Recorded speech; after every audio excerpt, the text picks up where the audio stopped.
में हम लोग देख रहे थे जो भी ग्रीन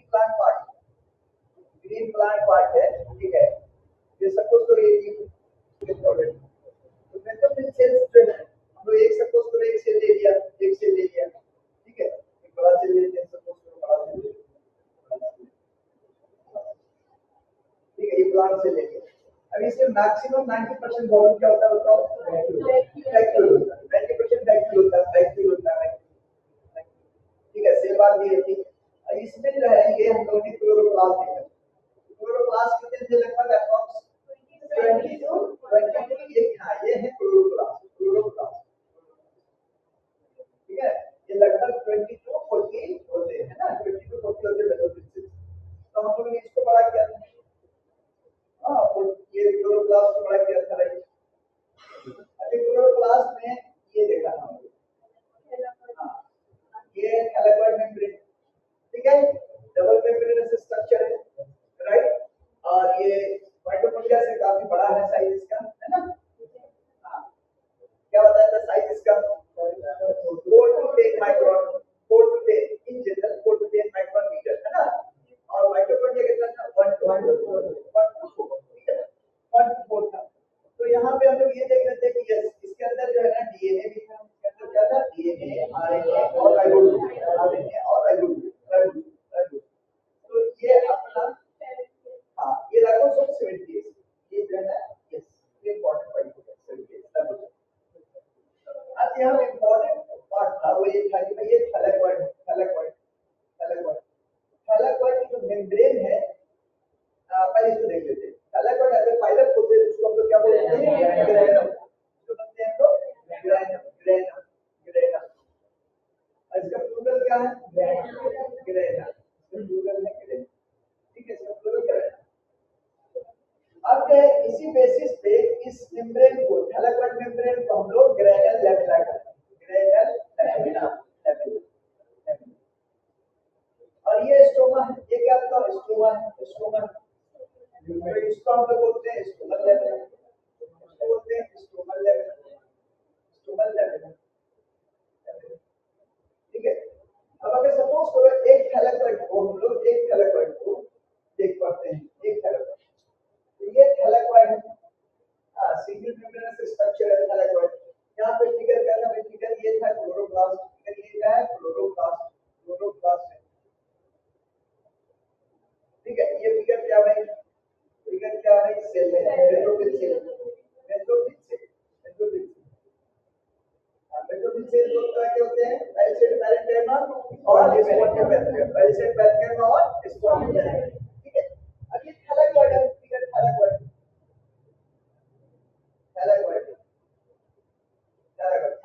का जो है ना ये अंदर के पार्ट को हम ह्यूमन कहते हैं, तो कहता है यही पे सारे मैकेनिज्म की बात करेंगे, राइट।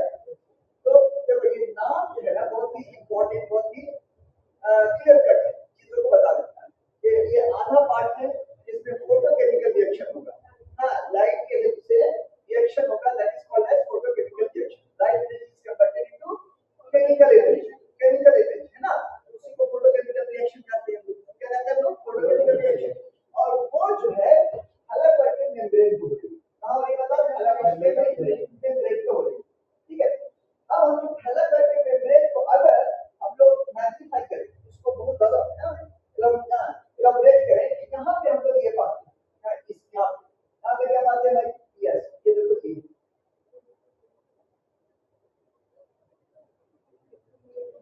इसको हम लोग पिगमेंट सिस्टम कहते हैं। इसको क्या कहते हैं हम लोग? Pigment system. पिगमेंट सिस्टम में एक रिएक्शन सेंटर होता है, क्या होता है? रिएक्शन सेंटर जो कि क्लोरोफिल ए मॉलिक्यूल होते हैं, क्लोरोफिल ए होता है, ठीक है ना। और ये अलग अलग वेवलेंथ की लाइट को एब्जॉर्ब करता है, इसीलिए उसका नाम अलग अलग है। पिगमेंट सिस्टम 1, पिगमेंट सिस्टम 2, है ना।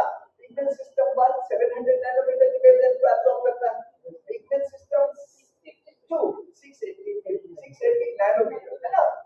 इसको हम लोग एंटीना मॉलिक्यूल या लाइट हार्वेस्टिंग कॉम्प्लेक्स बोलते हैं, लाइट हार्वेस्टिंग कॉम्प्लेक्स या एंटीना मॉलिक्यूल। ये डिफरेंट टाइप्स की वेवलेंथ को एब्जॉर्ब करता है, एंटीना मॉलिक्यूल है, डिफरेंट टाइप्स की वेवलेंथ को एब्जॉर्ब करके ये क्या करता है? रिएक्शन सेंटर को सप्लाई सप्लाई देता है, तो रेजोनेंस, समझा? तो रेजोनेंस जो है ना सप्लाई देता है ना, सप्लाई देता है। इसमें जो है ना रिएक्शन सेंटर में, ये सॉरी एंटीना मॉलिक्यूल में कौन सा मॉलिक्यूल होंगे भाई? तो chlorophyll B and carotenoids, chlorophyll B होंगे और कैरोटीनॉइड्स होंगे, chlorophyll B B chlorophyll B होंगे कैरोटीनॉइड्स होंगे। कैरोटीनॉइड्स के अंदर दो चीज आती है, कैरोटीन एंड ज़ैक्सोफिल, ये कैरोटीनॉइड्स का पार्ट है। तो देखिए ये आपको याद रखना होगा कि रिएक्शन, ये पिगमेंट सिस्टम जो है ना, it consist of reaction centre and antenna molecule. हाँ, एंटीना मॉलिक्यूल। तो एंटीना मॉलिक्यूल इसको लाइट हार्वेस्टिंग कॉम्प्लेक्स कहेंगे। वो मॉलिक्यूल जो है ना ये इसको स्कॉचिंग सब्सटेंस से बचाएगा, जलने से बचाएगा, ठीक है। और सेकंड पॉइंट हम लोगों ने क्या पढ़ा? It also absorbs light. Light. Different types of wavelength, and that wavelength light energy is transferred to the chlorophyll A molecule, right? तो इस चीज को हम लोग पढ़ने जा रहे हैं, इसको पढ़ने जा रहे हैं। तो अब हम लोग देखेंगे, यस, जब लाइट पड़ रही है तो यहाँ पे हम लोग देखेंगे, यस, कि यहाँ पे फोटो सिस्टम, ये जो सॉरी रिएक्शन सेंटर जो है P680 नैनोमीटर, हाँ, जिसको हम लोग पिगमेंट सिस्टम 2 कह देते हैं। एक्चुअली पिगमेंट सिस्टम 2 में सारी चीज इन्वॉल्व है, वो सारी चीजें इन्वॉल्व है, ठीक है। तो जब लाइट पड़ी, यहाँ पे लाइट पड़ रही है, ये सपोज कीजिए लाइट पड़ रही है, लाइट पड़ गई तो क्या हो रहा है? इलेक्ट्रॉन नॉकआउट करना, इलेक्ट्रॉन नॉकआउट हो गया, इलेक्ट्रॉन इमिट कर गया, निकल गया, नॉकआउट हो गया, इजेक्ट हो गया, राइट। और यहाँ पे एक ऐसे क्लोरोफिल मॉलिक्यूल को मिला जो कि थियोफाइटिन कहलाता है। ये मैग्नीशियम इसके पास नहीं होता, divide of magnesium, this is the chlorophyll molecule, but divide of magnesium। तो थियोफाइटिन का इलेक्ट्रॉन मिलता है, उससे जो है प्लास्टोक्यूनोन को इलेक्ट्रॉन जा रहा है। अब यहाँ पे एक इंटरेस्टिंग पॉइंट देखो, बहुत इंटरेस्टिंग पॉइंट यहाँ पे कि प्लास्टोक्यूनोन जो है ना, ये इलेक्ट्रॉन कैरियर के साथ साथ प्रोटॉन कैरियर भी, ये बहुत interesting point. this carries both electron as well as proton। लेकिन दूसरे जो है, दूसरे मॉलिक्यूल साइटोक्रोम B6 और साइटोक्रोम F, समझा? ये जो है ना साइटोक्रोम F, ये अपने आप में एक कॉम्प्लेक्स बना देते हैं, ठीक है। ये जो है, ये दोनों सिर्फ इलेक्ट्रॉन कैरियर, यार इलेक्ट्रॉन कैरियर हो, यार इलेक्ट्रॉन कैरियर हो। इसके बाद क्या बोलेंगे हम लोग? ये electron as well as proton carrier, proton carrier. फिर प्लास्टोसाइटिन के पास जाता है, इसके साथ भी वही मामला है। और बाद में आता है, बाद में इलेक्ट्रॉन जो है ना इसके पास आता है। पिगमेंट सिस्टम 1 कह देते हैं, P700 देते हैं, P700, ठीक है, P700, that is pigment system 1, ठीक है। अब लाइट यहाँ पे भी जब पड़ रही है, यहाँ पे भी पड़ रही है, ठीक है, तो इससे इलेक्ट्रॉन नॉकआउट हो रहा है, और इससे electron iron sulphur content protein को मिला, हाँ, उसके बाद फिर ऑक्सीजन को मिलता है, उसके बाद FNR को मिल रहा है, FNR, और यहाँ से जो है ना NADP को दिया जा रहा है इलेक्ट्रॉन, जो कि NADP जो है ना NADPH2 में कन्वर्ट कर जा रहा है, प्रोटॉन ले रहा है इसको बस। ये इंपॉर्टेंट पॉइंट हो जाएगा, समझा? अब यहाँ पे जो है हम लोग देखेंगे कि बस ऐसे नोटेशन में दे दिया जाता है कि भाई ATP बन रहा है, लेकिन एक्चुअल में इसको एक्सप्लेन किया गया है केमियास्पोर्टिक हाइपोथेसिस के थ्रू, समझा? तो यहाँ पे देखो, यहाँ पे एक कंसेप्ट और है कि देखो यहाँ पे वाटर की स्प्लिटिंग होती है, क्योंकि वाटर की स्प्लिटिंग होती है। सपोज करो कि वाटर को यहाँ पे देखेंगे हम लोग, यहाँ पे क्या हो जाएगा? 2 protons, 2 electrons and half proton, यहाँ पे क्या था? मैग्नीज था, कैल्शियम था और क्लोराइड आयन। तो in presence of these ions, ठीक है, water molecule will split and give rise to proton as well as electron। तो ये इलेक्ट्रॉन जो है, ये इलेक्ट्रॉन जो है ना, इसको दे दिया जाता है, otherwise it will be oxidised, समझा? इसका ऑक्सीडेशन हो जाएगा, ये सब जल जाएगा, खत्म हो जाएगा, समझा? तो 680 नैनोमीटर का जो था क्लोरोफिल ए मॉलिक्यूल का अब्सॉर्ब कर रहा था लाइट, ठीक है ना, ये लाइट अब्सॉर्ब कर रही थी 680 नैनोमीटर की लाइट अब्सॉर्ब कर रही थी, 680 नैनोमीटर, समझा? तो ये क्लोरोफिल ए मॉलिक्यूल है, लाइट अब्सॉर्ब कर रहा, तो इलेक्ट्रॉन नॉकआउट। यहाँ पे ये वाला पॉइंट है ना, वाटर का, ये बहुत इंपॉर्टेंट है। अगर हम 2 मॉलिक्यूल यहाँ पे कर देंगे तो 4 प्रोटॉन हो जाएगा और इलेक्ट्रॉन हो जाएगा, O2 हो जाएगा,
फोटोफॉस्फोरिलेशन। हाँ देखो यही इसी को हम लोग लाइट रिएक्शन बोलेंगे, इसी को हम लोग जेड स्किप बोलेंगे, समझा।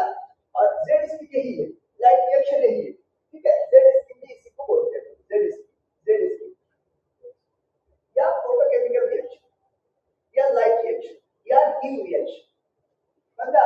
जेड रिएक्शन या हीट रिएक्शन कहेंगे, हीट रिएक्शन कहेंगे या लाइट रिएक्शन कहेंगे, ठीक है, लाइट रिएक्शन कहेंगे। हाँ या फिर इसको फोटोकेमिकल रिएक्शन, इसको फोटोकेमिकल रिएक्शन बोले, ठीक है ना, फोटोकेमिकल रिएक्शन बोले। तो ये नॉन साइक्लिक फोटोफॉस्फोरिलेशन। अब देखो ये हो कहां पे रहा, ये देखो ये यहां पे हो रहा है, ये देखो थैलाकोइड के मेम्ब्रेन पे हो रहा है, थैलाकोइड के मेम्ब्रेन पे हो रहा है, थैलाकोइड के मेम्ब्रेन पे हो रहा है, ठीक है, थैलाकोइड के मेम्ब्रेन पे हो रहा है। This whole processes are taking place on the surface of this thylakoid membrane, ठीक है। एफडी से टीक्यू को कहीं किया जाता है, एफएनआर भी लिख सकते हैं, एफएनआर लिख सकते हैं यहाँ से डायरेक्ट। तो मतलब साइक्लिक, ये आप क्या कहलाएगा, साइक्लिक, ये आप कहलाएगा साइक्लिक, साइक्लिक फोटोफॉस्फोरेशन। अब ये जेड स्किप नहीं होगी, अब ये जेड स्किप नहीं होगी, ये साइंटिस्ट का नाम ये है, लाइट रिएक्शन बोलेंगे इसको हम लोग, फोटोकेमिकल इसको भी बोल सकते हैं, और इससे पहले वाले को भी बोल रहे थे फोटोकेमिकल रिएक्शन, फोटोकेमिकल रिएक्शन इसको भी बोलेंगे। तो मतलब है कि एटीपी और एनएडीपीएच2 का बनना, एटीपी और एनएडीपीएच2 का बनना, ये हम लोग फोटोकेमिकल रिएक्शन में पाते हैं, समझा। फोटोकेमिकल रिएक्शन जिसमें आपने नॉन साइक्लिक फोटोफॉस्फोरेशन पढ़ा और साइक्लिक फोटोफॉस्फोरेशन पढ़ा, क्लियर है ना।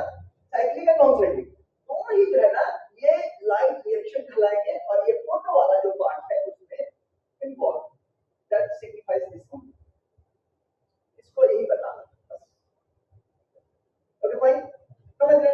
And these are taking place at the membrane of thylakoid, है ना, थैलाकोइड के मेम्ब्रेन पे हो रहा। अब यहाँ पे एक छोटी सी चीज हम लोग देखेंगे, यस ये जो एटीपी का जो फॉर्मेशन हो रहा है उसको कैसे एक्सप्लेन किया गया, उसको एक्सप्लेन कैसे किया गया है, ठीक है, उसको एक्सप्लेन कैसे किया गया।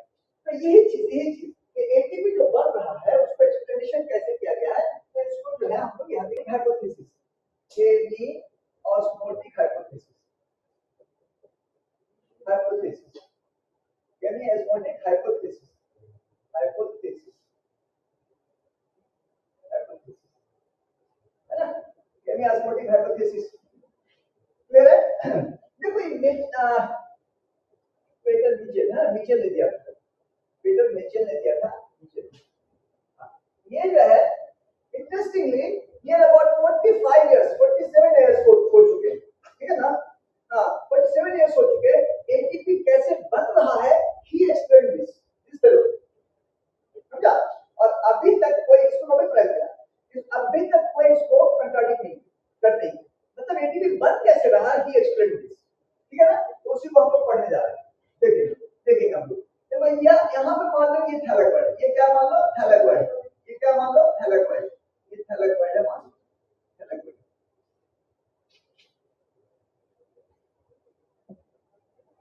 ठीक है। अब थैलाकोइड में मेम्ब्रेन तो एक ही होती है, लेकिन हम डबल बता रहे हैं सिर्फ, क्यों भैया कहता है सबसे पहले कि at the inner surface of thylakoid membrane, at the, तो ये ल्यूमेन है, ये क्या बताओ ल्यूमेन, ये ल्यूमेन है, ठीक है। At the inner surface of thylakoid membrane splitting of water takes place so that proton will be increased, proton बढ़ गया, समझा। हाँ पहला पॉइंट क्या था बताओ, splitting of water, splitting of water क्या था, splitting of water, splitting of water, water की splitting हुई या photolysis of water takes place at the inner surface of thylakoid membrane, inner surface of thylakoid membrane, so that proton will be increased, proton will be increased in the lumen, so that proton will be increased in the lumen of thylakoid, okay, clear है। Second point है, second point कहता है कि देखो अभी जो हम लोग देख रहे थे, हम लोग देख रहे थे नॉन साइक्लिक फोटोफॉस्फोरेशन, ये देखो यहाँ पे जो है ना, यहाँ पे, हाँ यहाँ पे हम सपोज करो कि 680 नैनोमीटर की वेवलेंथ थी, लाइट पड़ रही थी, है ना, लाइट पड़ रही थी, अब इलेक्ट्रॉन नॉकआउट हुए, इलेक्ट्रॉन नॉकआउट हुए, फ्री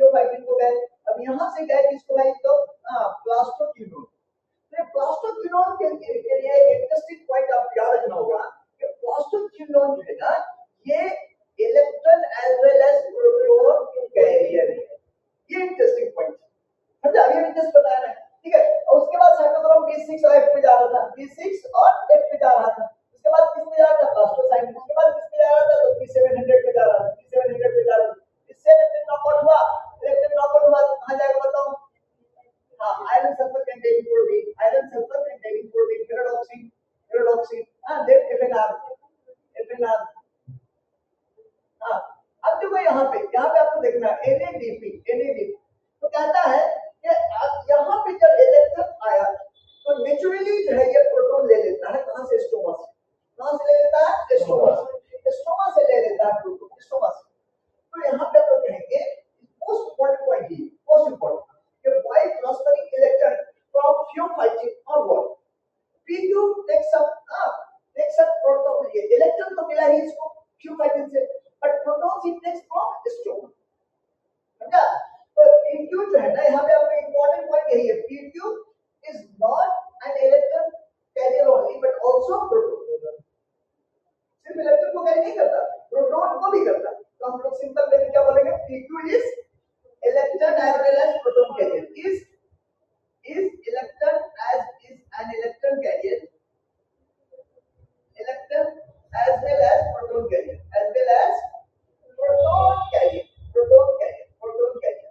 अब ये इंपॉर्टेंट पॉइंट है क्या कि ये इलेक्ट्रॉन जब मिला इसको ना, जब इलेक्ट्रॉन ट्रांसफर हो रहा था तो इलेक्ट्रॉन मिला तो प्रोटॉन इसने स्टोमा से खींच लिया और नेचुरली लेता है, समझा, नेचुरली, ठीक है।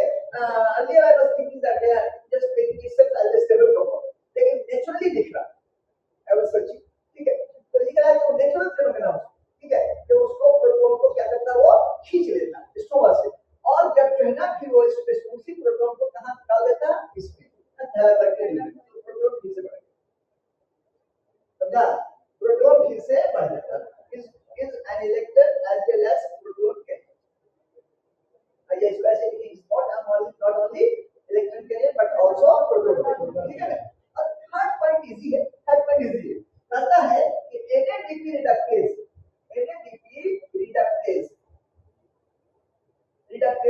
enzyme this NADP reductase enzymes are present at the outer surface of thalamic membrane, are present on outer surface है ना, outer surface of thalamic membrane, outer surface of thalamic membrane,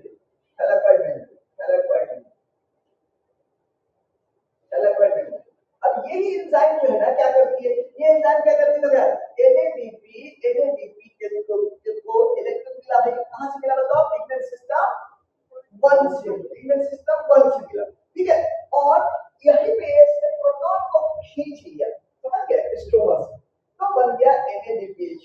क्या बन गया, ये NADPH2 बन गया, समझा, NADPH2 बन गया। तो इसने प्रोटॉन यहां से भी ले लिया, यहां से भी प्रोटॉन इसने खींच लिया, तो किसने खींच लिया, देखो यहाँ पे NADP से NADPH2 बन गया, क्या बन गया, NADPH, यानी यहाँ पे NADPH2 देखो, ये PS2 पिगमेंट सिस्टम 2 हां, ये जिसको P680 नैनोमीटर बोल रहे हैं, P680 वो कहां पे है, इनर सरफेस, और NADP रेडियस का outer surface, and this is a single membrane structure, ये डबल नहीं है, सिंगल आपको समझना है, सिंगल मेम्ब्रेन स्ट्रक्चर, ठीक है। तो ये 3 पॉइंट हुआ। अब इसकी वजह कर यहाँ पे बहुत ज्यादा प्रोटॉन बढ़ गया, यहाँ पे क्या हो गया, प्रोटॉन बढ़ गया, ठीक है। तो हम लोग बोलेंगे इलेक्ट्रोकेमिकल पोटेंशियल ग्रेडियंट डेवलप कर गया, क्या बोलेंगे, इलेक्ट्रोकेमिकल पोटेंशियल ग्रेडियंट बढ़ गया, क्या बोलेंगे, इलेक्ट्रोकेमिकल पोटेंशियल ग्रेडियंट, इलेक्ट्रोकेमिकल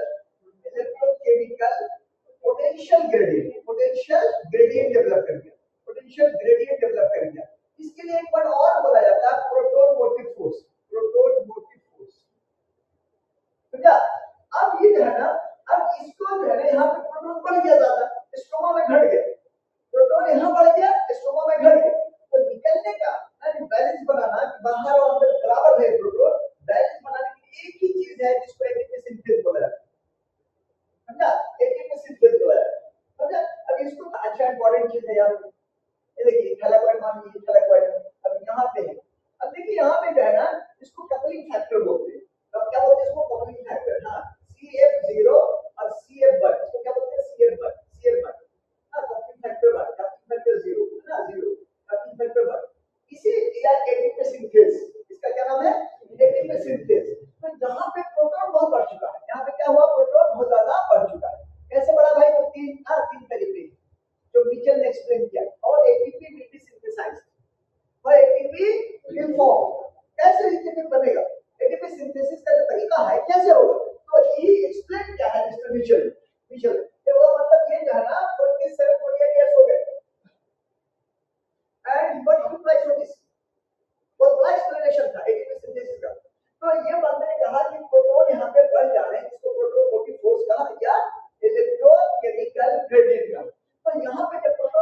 बढ़ गए तो क्या होगा, एक ही रास्ता है गिरने का, और वो है एटीपी सिंथेस या सीएमएफ पार्ट।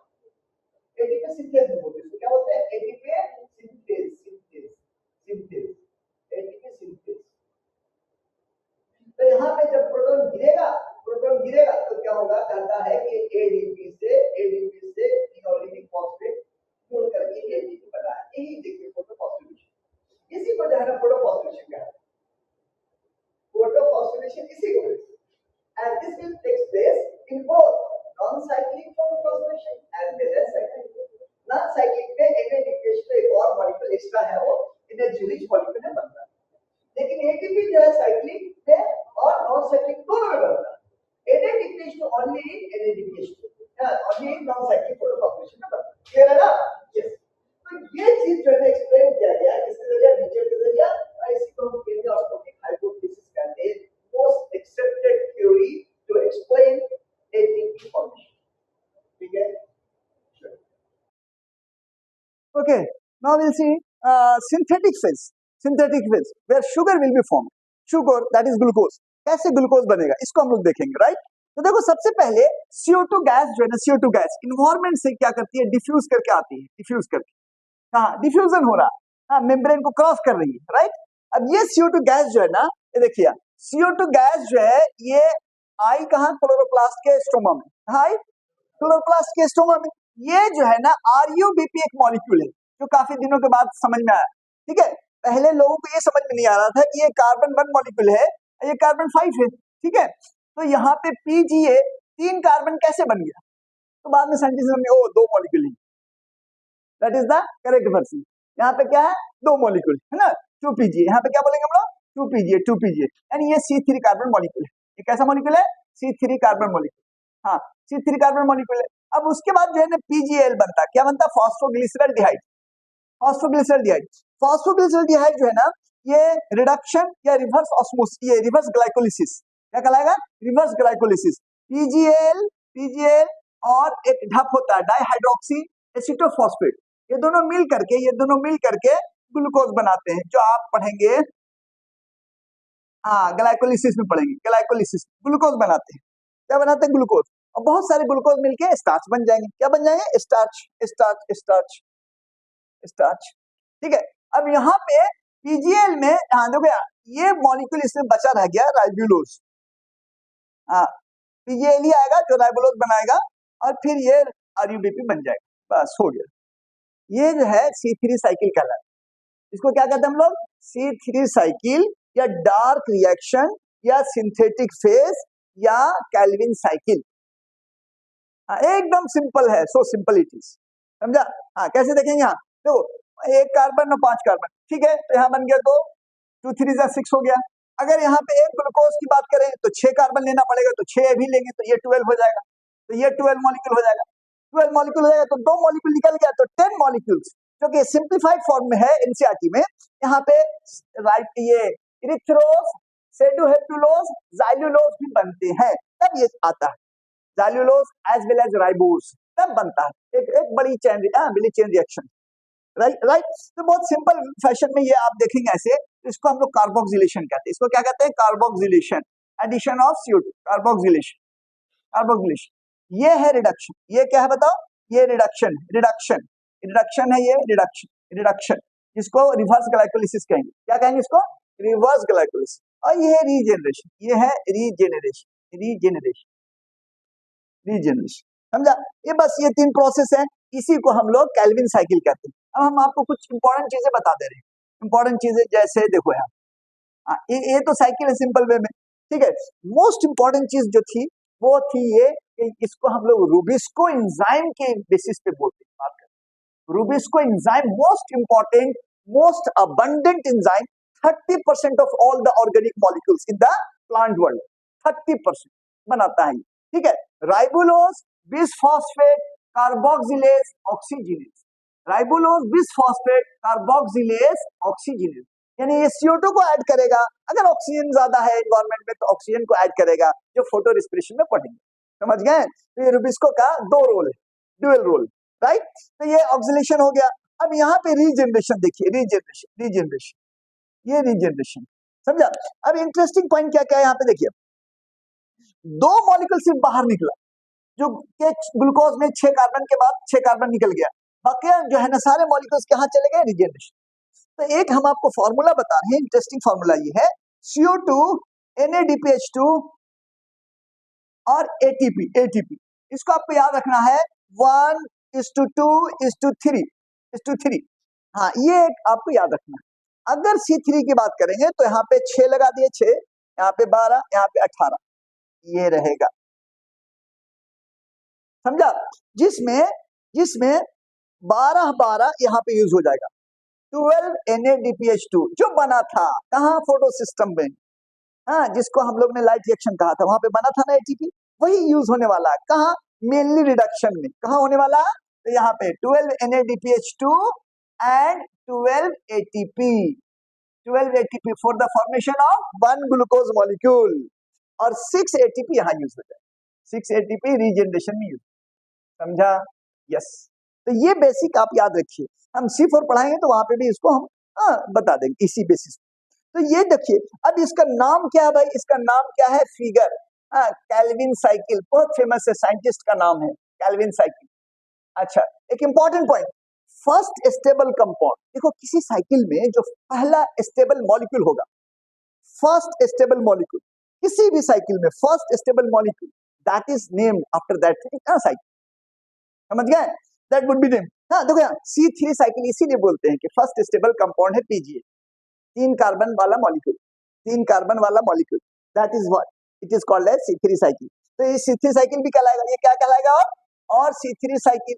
हाँ, अब इसी को हम लोग बायोकेमिकल फेज भी बोलेंगे, हाँ बायोकेमिकल, इसको क्या बोलेंगे, बायोकेमिकल, और इसको क्या बोलेंगे, डार्क रिएक्शन, बायोकेमिकल या dark reaction, dark reaction, dark, okay, ठीक है। तो ये जो हो कहाँ पे रहा बताओ, स्टोमा में। ये process, whole process is taking place in the stoma of chloroplast. Chloroplast में ये साइकिल चल रही है और ग्लूकोज बन रहा है, बन करके रिलीज हो रहा है मॉलिक्यूल, और बहुत सारे ग्लूकोज मिलते हैं, चेन में लीनियर चेन होगा तो सेलुलोज, और उसमें ब्रांचिंग होगी अमाइलोज अमाइलोपेक्टिन, तो बन जाते हैं स्टार्च। वही फूड है, हम लोग फ्रूट्स या सीड्स वगैरह में पाते हैं। Okay, thank you.